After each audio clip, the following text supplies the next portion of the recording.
Et on va accueillir maintenant Antoine de Lombardon, donc, qui est avocat spécialiste en droit de l'environnement, qui va nous parler un petit peu de la réglementation concernant toutes ces pollutions.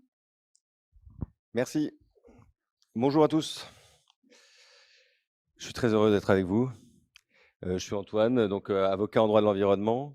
Je vais aborder la question qu'on nous a occupée ce matin sous un angle juridique. Je sais, c'est juste avant le déjeuner là.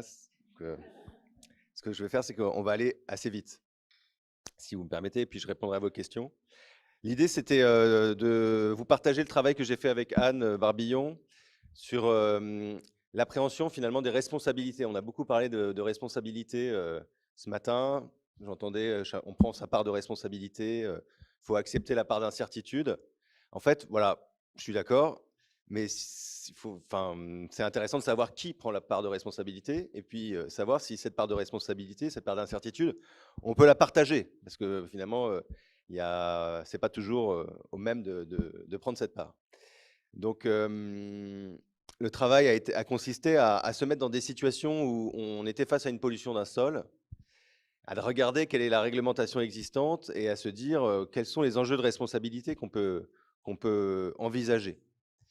Et alors, en fait, quand on se penche sur l'aspect juridique du sol, c'est assez intéressant parce que le sol, il est très glissant, en fait, d'un point de vue juridique. C'est-à-dire qu'il nous glisse entre les doigts. On n'arrive pas à l'attraper.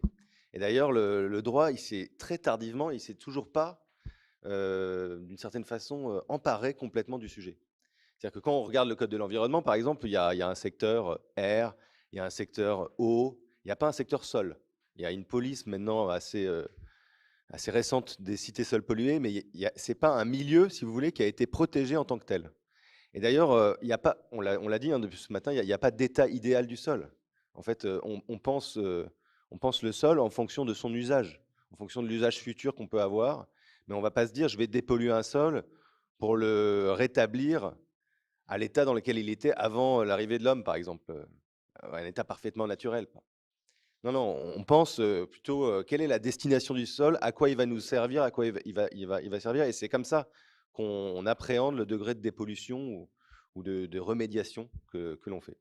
Donc le sol glissant, en fait, il se traduit aussi par le fait qu'on n'a jamais pris en compte directement la pollution des sols pour créer une infraction pénale ou créer des obligations particulières liées à la dépollution des sols. Au départ, ça a toujours été un peu indirect.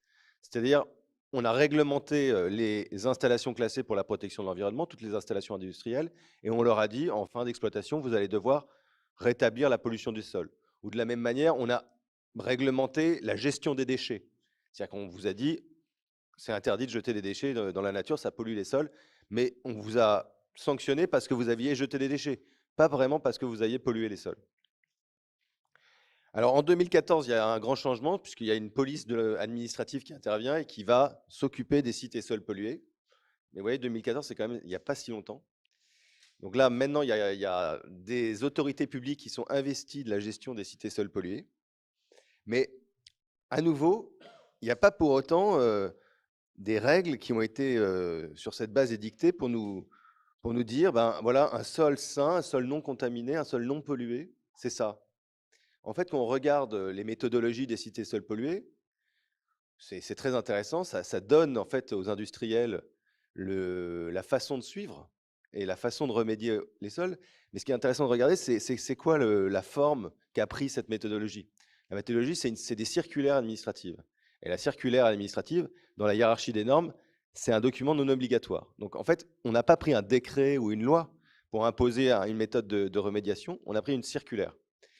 Tout ça pour vous dire qu'en fait, on s'intéresse pas à donner une méthode obligatoire. En fait, on donne des obligations de remédiation, mais on laisse aux acteurs de terrain le soin de trouver sa méthode. Et si vous trouvez une méthode plus efficace que la méthode des cités sols pollués gouvernementale, la méthode refuge est une inspiration, par exemple, de cette méthode, eh ben, ce sera valable ou vous ne serez pas sanctionné parce que vous n'avez pas suivi la méthode officielle, sauf dans certains cas très particuliers. Mais voilà, cette méthode, elle est pas obligatoire. Donc on a plein de textes comme ça non obligatoires, plein d'avis scientifiques qui vous disent, voilà, des avis du Haut Conseil de la santé publique, de l'avis de l'ARS qui vous disent, voilà quelle est la valeur guide, voilà quel est tel seuil. il faut regarder quel est le texte qui impose ça. Et c'est souvent des normes privées. La norme NFU, par exemple, on en a parlé, c'est des normes privées, ce n'est pas des textes obligatoires. S'ils ne sont pas repris dans un arrêté qui le rend obligatoire, ce n'est pas obligatoire. Donc voilà comment le sol nous glisse entre les doigts toujours. Et alors par contre, la façon dont on a réussi à finalement imposer aux acteurs de se préoccuper des sols, c'est en leur imposant des obligations d'information. Et donc, de plus en plus, dans les différents actes de la vie civile, quand vous vendez un terrain, quand vous louez un terrain, lorsque vous demandez un permis de construire, dans ces différents actes, le législateur est intervenu pour imposer des obligations d'information et des devoirs de renseignement sur l'état du sol. Et donc, on n'en est pas encore à dire, voilà, votre sol pollué, vous devez intervenir et le dépolluer sous peine d'avoir une infraction pénale ou d'avoir une amende, voilà. On en est simplement à dire, si vous voulez vendre votre terrain et que vous n'êtes pas préoccupé de son état, vous risquez de faire annuler votre vente. Vous risquez d'engager votre responsabilité de devoir payer une éventuelle dépollution. Donc, on oblige, en fait, aujourd'hui, de plus en plus les acteurs à s'intéresser déjà à l'état du sol et donc à capter de la connaissance. Et donc, les obligations juridiques, elles sont de plus en plus fortes en matière d'information, quoi.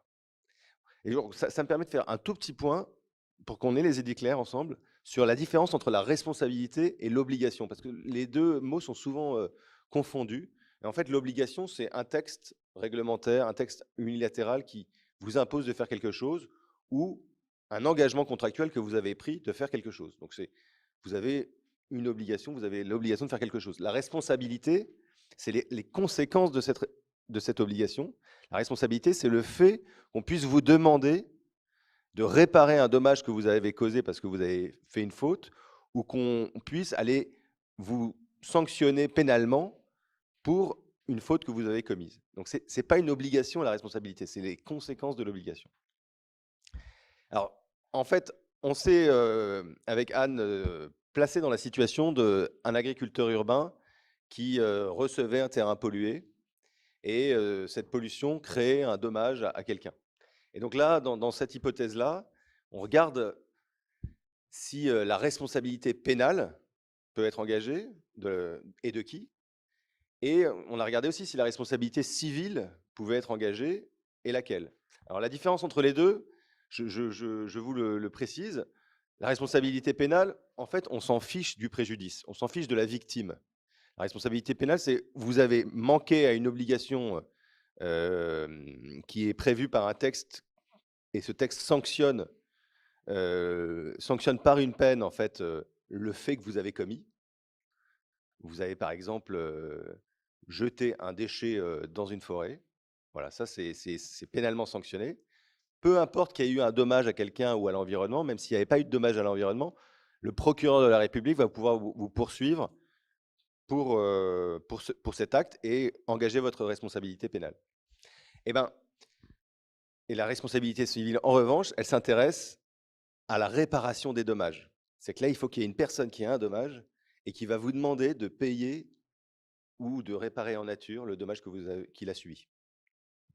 Ça, c'est important à avoir en tête parce qu'en fait, ce n'est pas les mêmes juridictions, évidemment. La responsabilité pénale, c'est les tribunaux, police, correctionnels, cour d'assises. Et la responsabilité civile, c'est le tribunal judiciaire. Je passe. Mais en gros, dans cette situation-là, très étonnamment, il n'y a pas de délit général de pollution des sols. C'est-à-dire qu'en fait, vous avez entendu parler de l'écocide, et dans la loi, le législateur est intervenu il y a 1 an pour renforcer en fait des délits de pollution.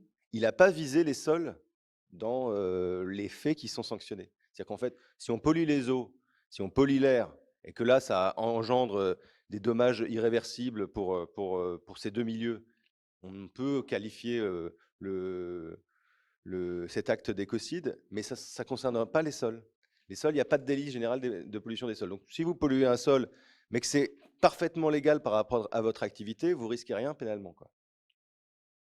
Par contre, la pollution d'un point de vue pénal d'un sol, elle est appréhendée comme circonstance aggravante d'une infraction que vous feriez par ailleurs. Si vous êtes exploitant d'ICPE et que vous violez, l'ICPE, donc c'est l'installation industrielle, que vous violez vos obligations à ce titre, et que cette violation engendre une pollution de sol, là, les peines sont aggravées. De la même manière, vous jetez des déchets dans la nature. Si en plus, ça provoque une pollution du sol substantielle, à nouveau, la peine est aggravée. Donc là, le sol, il est plus perçu comme un vecteur d'aggravation des peines existantes qu'une pollution en lui-même. Donc dans notre exemple, si un agriculteur urbain a reçu un sol pollué, le fait d'avoir un sol pollué, ça n'entraîne pas de responsabilité pénale en elle-même.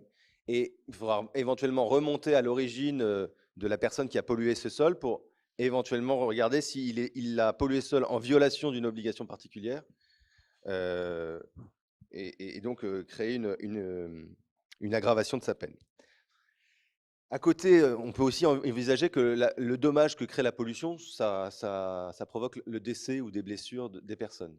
Et donc là, les infractions pénales qui peuvent être envisagées, c'est donc l'homicide involontaire, blessure involontaire, la mise en danger de la vie d'autrui. Et donc ça, c'est éventuellement des infractions pénales qui peuvent être mobilisées, liées en fait à la méconnaissance d'une obligation de prudence ou de sécurité qui aurait été commise éventuellement par l'agriculteur urbain. Ce n'est pas le fait que ce soit pollué, c'est par exemple, vous voyez, dans le règlement sanitaire départemental, il y a une petite phrase, c'est un règlement qui s'applique à tout le monde, prévu par arrêté préfectoral dans chaque département, et qui vous dit que si vous devez laver vos légumes, il faut le laver à l'eau potable. Imaginons que vous êtes agriculteur urbain, vous cultivez sur un sol pollué, vous ne lavez pas vos légumes à l'eau potable, ça provoque une contamination de quelqu'un. Votre responsabilité, elle est engageable pour blessure involontaire ou homicide involontaire si la personne décède malheureusement. Parce que si on arrive à démontrer qu'en fait, le fait de ne pas avoir lavé le légume à l'eau potable, eh bien, ça a contribué au décès de la personne, ou si le fait de laver le légume, ça aurait permis d'empêcher le décès. Donc, avoir ça en tête, en fait, il n'y a pas beaucoup d'obligations pour notamment les producteurs de végétaux. Il y a celle-là, laver les légumes à l'eau potable. Voilà. Après, regardez le règlement sanitaire départemental, parce qu'il y a aussi plein de petites règles, notamment sur les composts. Où est-ce qu'on installe les composts, à la proximité avec les bâtiments, et de façon à rester dans les clous de ces exigences-là, qui sont des obligations, là, pour le coup, et ne pas s'exposer, en cas de violation de ces obligations-là, à une responsabilité pénale pour des délits non intentionnels. Voilà, c'est-à-dire blessure involontaire, homicide involontaire. À côté, il y a la responsabilité civile. Même il me reste 3 minutes, on en parle pendant 3 minutes. La responsabilité civile, elle se démarque en 2 grandes branches. Il y a la responsabilité civile, disons privée, et puis la responsabilité administrative, quand on va aller demander de l'argent à l'État ou aux autorités publiques. La responsabilité civile privée, également, elle se démarque en 2 branches. Il y a la responsabilité contractuelle. J'ai loué mon terrain à la commune, ou la commune me l'a prêté. J'ai un rapport contractuel avec la commune, et si elle me donne un terrain pollué, qu'est-ce que je peux faire? Est-ce que je peux aller chercher sa responsabilité contractuelle? Alors, il y a un truc qui est intéressant, c'est que si vous avez un bail, par exemple, si vous avez un bail, dans les obligations du bail, le bailleur vous doit la garantie des vices, même s'il ne les connaît pas. Donc, le bailleur vous donne un terrain pollué. Il ne sait pas qu'il y a des pollutions. Vous l'exploitez, vous vous rendez compte qu'il y a des pollutions. S'il n'y a rien dans le contrat qui parle de ce sujet, vous pouvez aller voir le bailleur en lui demandant de dépolluer parce que ce n'est pas conforme à la destination pour laquelle il vous a remis le terrain. Ça n'existe pas en matière de prêt. Si on vous prête le terrain, par contre, donc le prêt, c'est comme le bail, mais c'est gratuit. Et on vous donne un terrain sans contrepartie. Et bien là, le bailleur, il ne vous doit pas la garantie des vices, sauf s'il les connaît. Donc, il doit simplement vous dire, je sais qu'il y a une pollution. Et si vous arrivez à démontrer qu'il savait qu'il y avait une pollution et qu'il ne vous l'a pas dit, alors là, il vous doit la garantie. Il y a un exemple assez intéressant, c'était un agriculteur qui avait prêté sa cuve, sa tonne à eau à un autre agriculteur. Et dans la tonne à eau, il y avait un résidu de Roundup. Et donc, il y a eu un arrosage qui a été fait. Et l'agriculteur, bien sûr, a vu toute sa récolte mourir.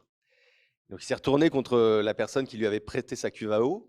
Et en fait, le juge l'a relaxé parce qu'il n'avait pas réussi à démontrer que celui qui a prêté savait qu'il y avait un résidu de Roundup dans la cuve.